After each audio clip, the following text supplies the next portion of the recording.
This is when I am not an artist myself. I met everyone in Jada with their fair they did here last year. It was co-sponsored by this website that I was writing for that sponsored the speaker series for Jada last year. Cool. And so I was working the event and befriended Dana and JadaTalks and Jamie, and then I had stopped working with that website, and they just asked me to get involved with Jada, and so of course. That's awesome.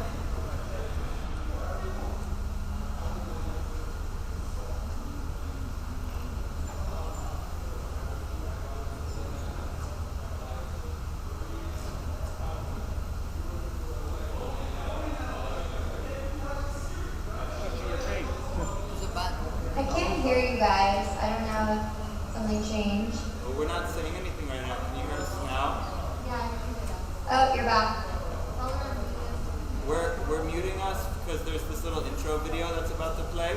Oh, Yeah. no, I just couldn't hear anything. Okay, cool. I know that this is streamed and blasted out, so all the artists, it's a big thing, but I want to give for artists.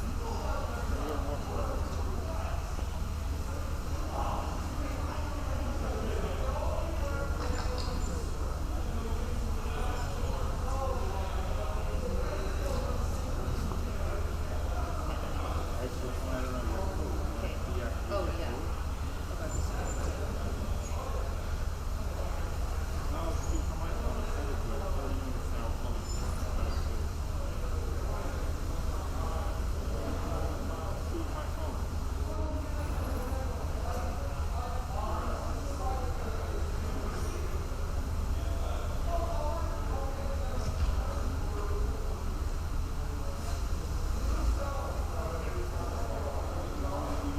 You want to just do it? What? Here, just do it, and then I'll talk for a second. Video this way or this way? Like straight is fine. Hi, I'm about to start my very first art talk at the Jada Center, and I am amongst the most beautiful pieces of art here, all created by very talented Jewish artists, and honored to be here.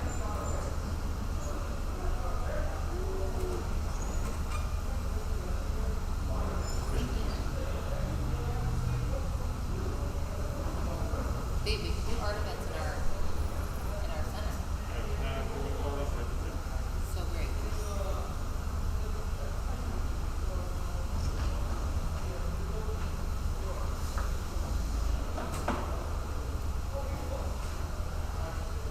So who is this stream to?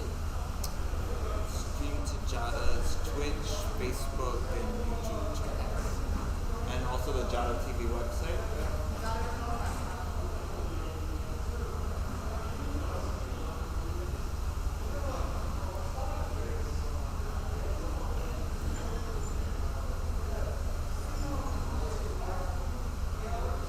I love this little intro video.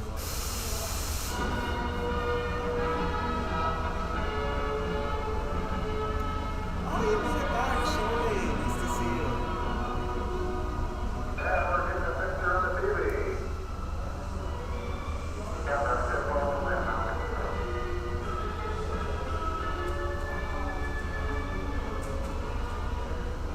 That's about it. All steps for man, style, please, for man.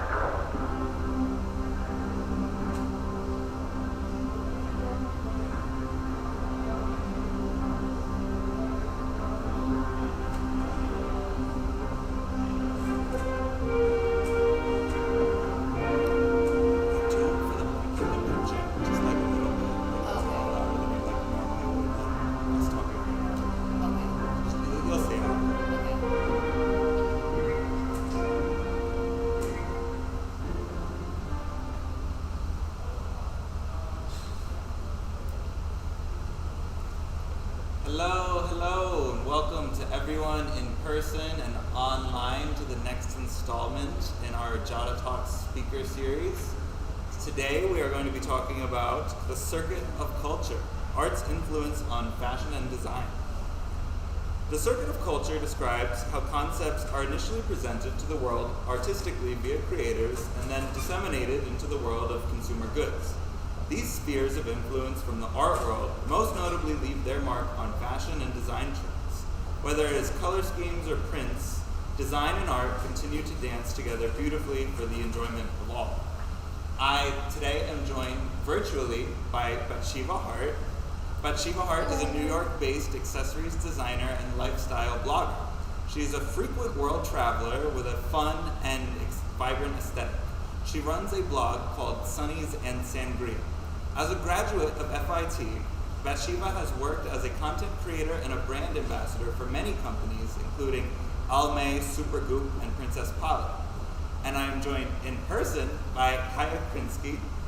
Haya, alongside her husband Bruce, founded Top Furniture after seeing the lack of chic yet affordable furniture on the market. They instantly knew that they were the right team to fill the gap. With nearly 2 decades of experience in the furniture industry and youthful exuberance on their side, Haya and Bruce are leading the future of furniture. With their female-focused message paired with modern designs and jaw-dropping price points, Top brings fresh eyes and femininity into the furniture world. Wow, that's quite the intro.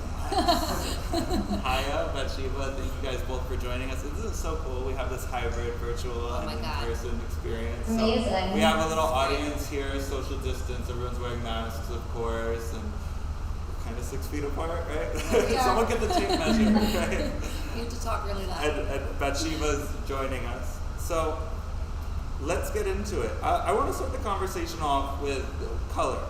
What role does color play in your wardrobe, your personal style, the way you decorate? And do you attribute the colors that you surround your life with any mood or trend or emotion? Or how does that work for you on a personal level? Whoever wants to go first. Maybe Bathsheba should go first with this one. Okay. Hello, thank you so much for having me. So I love color. It definitely affects my mood.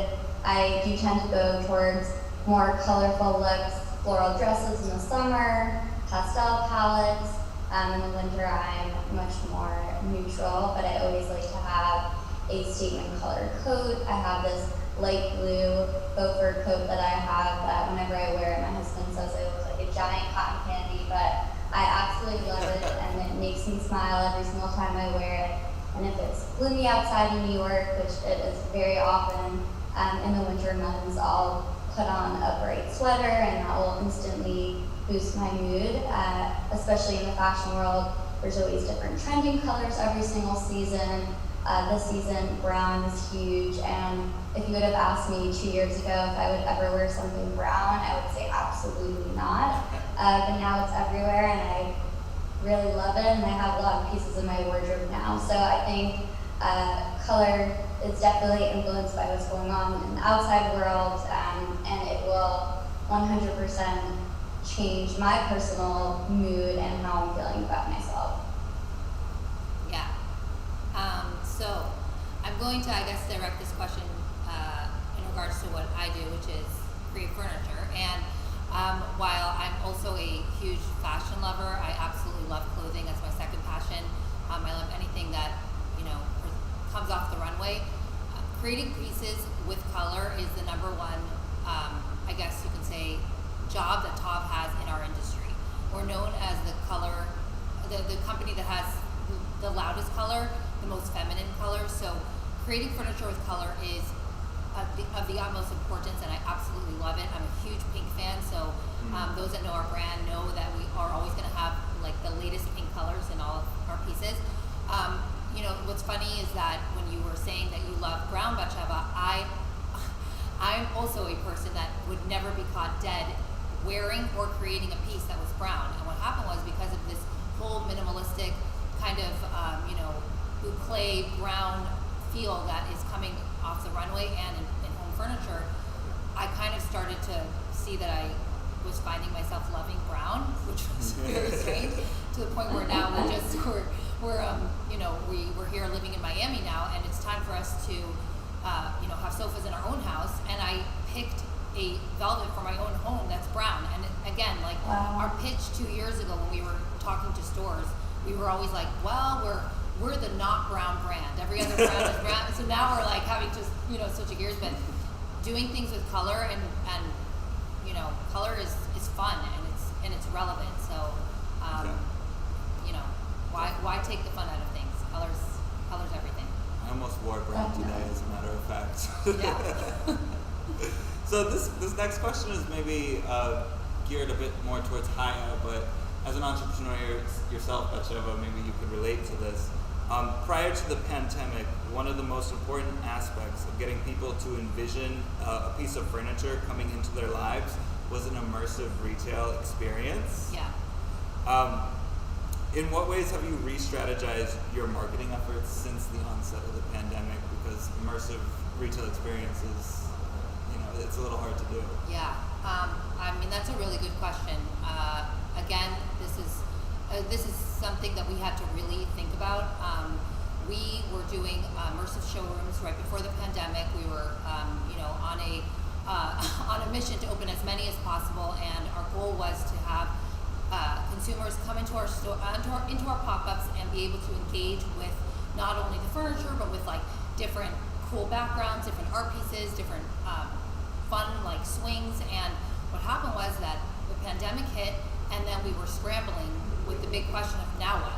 How do we get our consumers to still enjoy and want to buy the product without being able to walk into a store, feel the product, have fun with the product, immerse themselves in the product, in the whole experience. What we found was that there's a little secret called, not so much a secret, but all the social media channels have, very relevant and popular stars, whether it be TikTok, YouTube, and Instagram. So collaborating with these different, stars, we're lucky enough to collaborate with some of the largest ones, and we're blessed to be able to be in that position. We would call that the new immersive experience. So having that, consumers be able to open their TikTok app, which blew up over the pandemic, as everyone knows, and be able to connect with their favorite TikTok star, whether it be Charli D'Amelio or whoever, Avani, and be able to see different pieces of clothing, furniture, different water bottle, water trends, even like reaching out to them and trying to have them market their product. That's what I would say is the new immersive experience. Having the most important faces on these social media apps, which for us is very important because we target our furniture towards Gen Xers and millennials. That would be a very big part of it. Number two, very important, is that your experience on your website, which is where consumers are shopping today, has to be as immersive as possible. Now that may seem absolutely impossible. How do you make a website immersive? There are so many ways digitally that you can create an immersive experience. So we work all day long in making sure that our pieces are immersive, whether it be 3D imagery, whether it be 3D videos, whether it be wraparound shots of the furniture, whether it be regular consumers or me, or Bela, who's here sitting on the furniture. That is something that we would call immersive today, because you can't have the pieces in the consumer's face because they can't see them, because we're in the middle of a pandemic. But being able to be immersed in the website, being able to see it with their favorite social media stars, and of course having something that they can touch. So we have never seen so many orders for samples before. Like, we literally think that there are glitches on our website some days, and we're like, why is everyone ordering swatches today? And it's because there is no way that they could be immersed in the furniture other than that small swatch, which they hold in their hand. They're able to imagine the piece in their home. So there's different ways that you can create immersive experiences for consumers, but it has to be done intelligently and digitally, and just with a different twist. And for you, Batsheva, on the content creating side of things, how have you seen that? Yeah. I was going to say, definitely over the pandemic, I think that some of my most viral TikToks are home decor based, and people would always ask, home tour, where did you get this from? Because people were suddenly revamping wherever they were living because they were spending so much more time there. So I think it's actually an amazing time. I understand the experience is different in terms of touching and feeling, but I think people are much more now than ever looking to redesign their home spaces or their home offices because they're spending so much more time there, and and people did have a lot of extra time. And I definitely would say, like, I recently did a poll, what kind of content people want to see more of, and a lot of people said, home decor, where did you get this? Share this information with us. So I think it's a really great time for furniture. Yeah. So this is a question for both of you. How has your personal style, whether it comes to your fashion choices or the way you decorate, evolved over the years? Just kind of keep up with changing lifestyles. Yeah. I can go first for this one. I grew up very ultra-Orthodox, and I obeyed a lot of modesty laws, and in the past couple of years I've evolved my lifestyle towards a more modern Orthodox living, so my style has definitely evolved with that, and with starting my fashion lifestyle blog when I was 24, I learned to really look into social media, and I started taking a lot more risks and looking at what other people are wearing a lot more than I had before. So I would say in the past couple of years, it's really evolved to look at different trends, hop on things if I see something that I really like, going onto Pinterest and seeing how other people are styling it, and then applying that to my wardrobe and things that I like. So I think as you get older, you feel more comfortable in your own skin, and you understand what silhouettes look better on you, what different colors look better, and you have a better understanding just of your body and where you are. Also, somewhat being the same size, you're not constantly changing. That has really changed my wardrobe, and I think it's a lot more fun these years getting dressed because I'm constantly changing with the fashion styles. As we said, brown was totally out and now it's totally back in, so it's an exciting place to be in. I don't know if I should answer this because it's a fashion question, but I love fashion, so why not? But in terms of fashion, I do feel like, and we're going to touch upon this soon, that fashion off the runway and home has never been so aligned. It's like just really goes hand in hand right now. So understanding what current styles look like, and understanding how they need to look in the home, that's a very important part of what I have to do. But I love fashion. I love anything that's in style. I don't shy away from any. I really love anything that's fashionable. So if big collars are in, I embrace that. If it's a crazy color that's in, I go for that. So it's really it's people that absolutely adore fashion understand that, it's just, I don't know, you could just have a lot of fun with it. It's exciting. It is. It's a very, very, it's a very fun and thrilling moment when you get to wear what you've always imagined your perfect fashion would be. So, yeah. Exactly. So, in both home decor and fashion, trends can dominate the market for long stretches of time, leaving consumers with tight budgets with limited options for whether it's stylish clothing or stylish furnishings. So how important is it to you that you offer unique furnishings that stand out from the crowd while maintaining an accessible price point? Oh, well, this is something that's really non-negotiable at top. Yeah. 100% our consumer is a young female, most of the time, a young female who's between the ages of 18 to 30, who wants to be able to kind of make their home beautiful for that moment, and then turn around possibly even a year to 2 years later and do it all over again.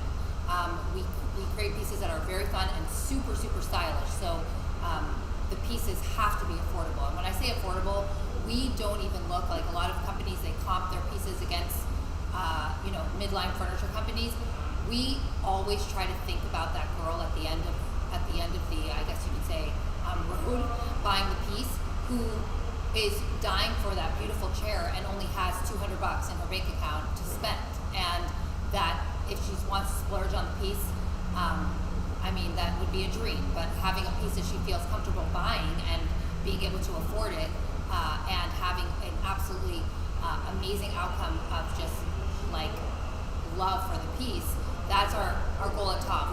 We have to keep our pieces low in price and be affordable and be beautiful at the same time, because that is our consumer. And I think that now the retail environment has changed so much, and people are wanting to make their spaces new way more often. It used to be something that people would do.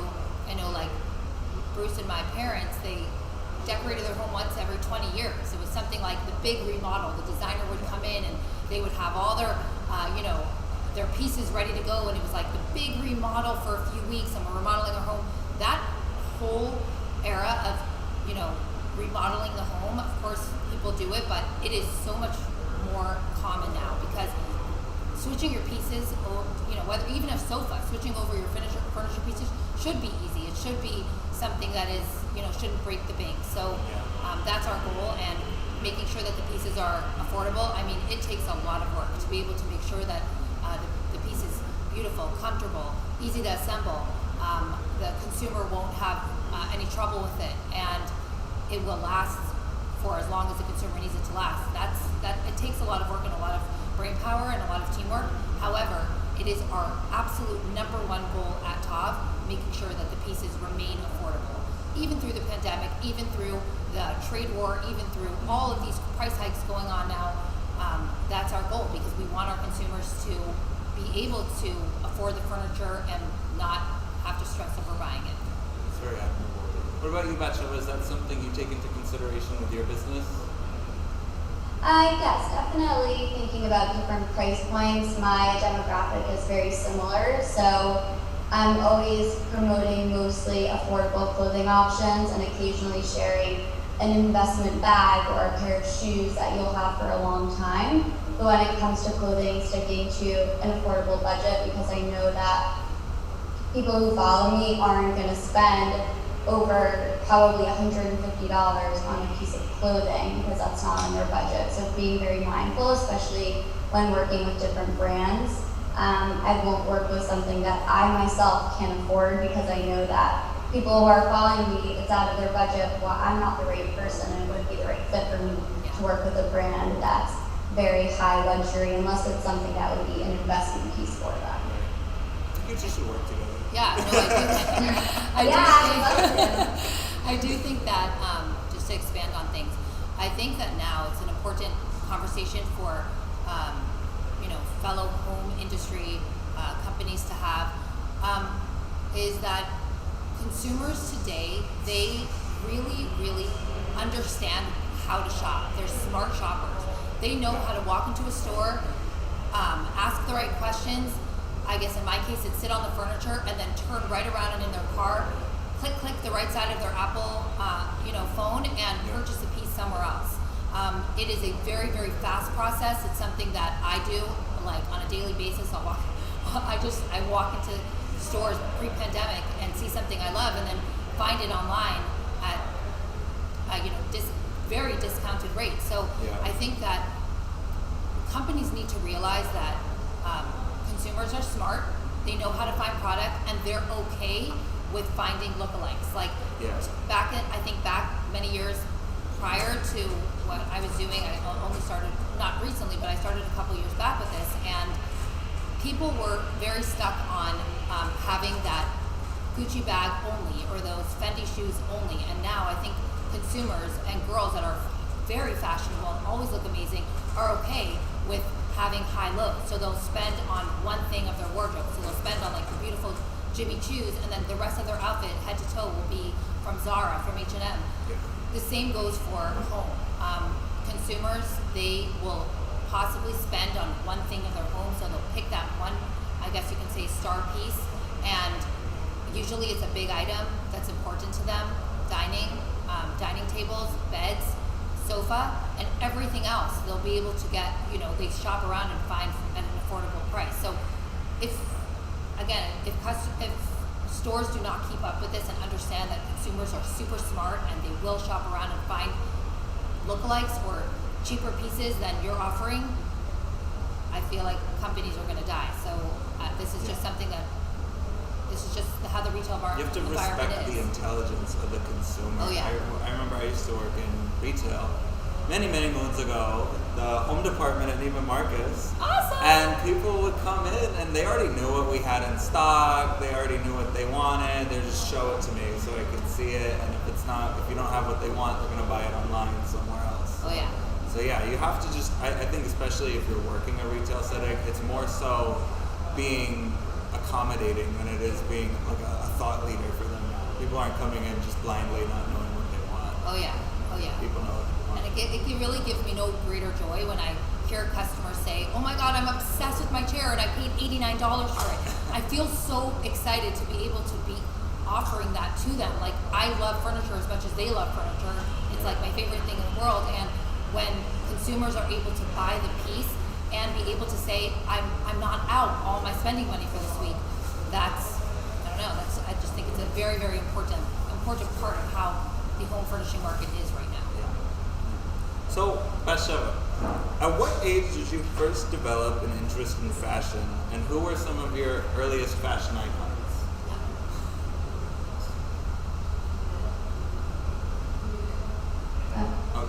I was muted for some reason.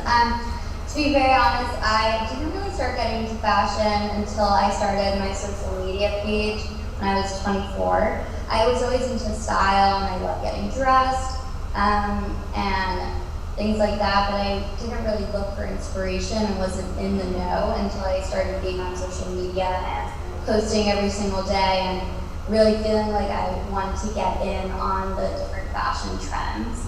Some of the earliest people that I followed were Ami Song, Leonie Han, Danielle Bernstein, some of like the first fashion pioneers in Instagram, and they definitely influenced my style and still influence my style. If I see something they're wearing, how can I style that in my own way, or should I incorporate that into my wardrobe? So for me, I do feel there's a difference between style and fashion, and I feel like you can be very stylish and not necessarily be trendy. And I definitely feel like I didn't really come into myself until I started getting into the social media world, where I felt like, okay, I need to up my game, I need to look for inspiration. And now I absolutely love it, and if I look back, scroll to my early on posts and see how my style has evolved, it's really amazing to see. So, Togg's website says that one of the ways you ensure your design process is fashion forward is by examining runway trends. Yeah. What designers are your biggest source of inspiration? Well, so let me just expand on what that means, just in terms of, because people, I think, would probably think that's a little strange when it comes to home furnishings, because fashion that comes off the runway is obviously geared towards seasons, while the home industry is more geared towards, when designing, you gear it towards location or need in the marketplace, so it wouldn't seem like it's aligned. However, because furniture has become so incredibly fashionable, and it always has been fashionable in places like Milan and in Paris, and obviously in the luxury market, but because I guess you could say low to mid market has become highly fashionable, there are really, there's no way that I can't look at the runway, because consumers, they want the pieces that are off the runway, just kind of put into a piece of furniture. And when there's, when I noticed that some of the bold prints coming off of Gucci, the beautiful floral prints that were on their different coats and different beautiful dresses, when I noticed that was happening, I quickly, try to put that into furniture. So while we don't do a lot of prints at Top, we created a lot of floral shaped dining chairs. So the whole floral movement, because there was a very big floral movement around 2 years ago where everything was very flowery, whether it be wallpaper, on the runway too. Lots and lots of florals on different pieces, on shoes, on beautiful clothing. we put it into our furniture shapes. So we didn't exactly translate it onto the fabric, but we did translate it into the shape of the dining chair, into the sofa. We did 2 ottomans that were floral. So the consumer that is loving the runway is the same consumer that loves our pieces. So they know what's off the runway. So I need to know what's coming off the runway, because when there's a really hot trend, putting it into furniture has only made sense to me, just because this is what we do. We do fashion furniture. When there is a very big trend going on now off the runway, a very minimalistic, I guess you could say, creams and taupey colors, translating that into furniture only makes sense. And it is just directly aligned. The runway and the home industry, they're one. And it's a lot of fun because I get to do the 2 things that I love and put them into one. So. And this is what we're talking about with the whole circuit of culture, right? It starts with, someone at Gucci, like, what's his name, Alessandro Michele? Yeah. He gets this inspiration from artwork, from nature, and then you see the florals on the runway, and then you see it, and other furniture designers see it, and they translate that into what they create, and then someone like Batsheva sees it. And Batsheva, what are some runway designers that have had a big influence on your personal style? Dior, I would say, is definitely probably the number 1, and then maybe Fendi, runner-up. Yeah, absolutely. Dior's been doing a lot of really cool stuff ever since. It's super cool. What's his name? Kim Jones started designing their menswear line. They had a big show in Miami last year for our Basel Week. Yeah. Very cool. I think what's something really important for brands that are targeting Gen Xers and Millennials is that you also you also look at the designers that Gen Xers and Millennials are loving at the moment. So what I've noticed is, because we, again, hear a lot of 16 to 19-year-old girls are buying our pieces, they don't necessarily, while they love to look at Dior, they love to look at Fendi, and they know it exists, that's not their top designers. They love Off-White. They love Fenty by Rihanna. Yeah. These are the brands that they love. So when I'm looking at runway trends, I'm not looking at necessarily Chanel or Yves Saint Laurent. I'm looking at the brands and the different designers that they love. Right. Off-White is having a moment that is like insane right now. I mean, it's just our consumer loves their stuff. So understanding the colors that they're using wild yellows, they're using obviously a lot of black, a lot of white, splashes of green. These are important for us to know, because we take those and we say, okay, they've got a piece that's all black with a splash of green, this certain color green. We take that green and we put it into a pillow or a small ottoman, because these are the colors that the consumer is loving right now. So it's important to also look at the designers that are having a moment for the younger generation, for us too, because while they love, obviously, the fashion greats, they really have like a whole nother fashion world going on that is, I mean, it's awesome, but it's not Chanel, Fendi, it's not that. So and also Off-White has always made furniture as well, I think, from very early on. And it's interesting too that you're saying, there's these disruptors like Off-White, like Fenty, that are really kind of leading the charge for trends right now. But then you have someone like Virgil Abloh, who founded Off-White, who's now creative director of menswear at Louis Vuitton. It's a giant installation in the design district right now in Miami. So cool. But Louis Vuitton is a mainstay, like Chanel or Fendi, like you're saying. And so it's, like I said, big circle of culture going around. It's all cyclical. Well, that being said, Batsheva, Haya, thank you guys so much for joining us today. It was a very insightful conversation. It's been a pleasure speaking with both of y'all.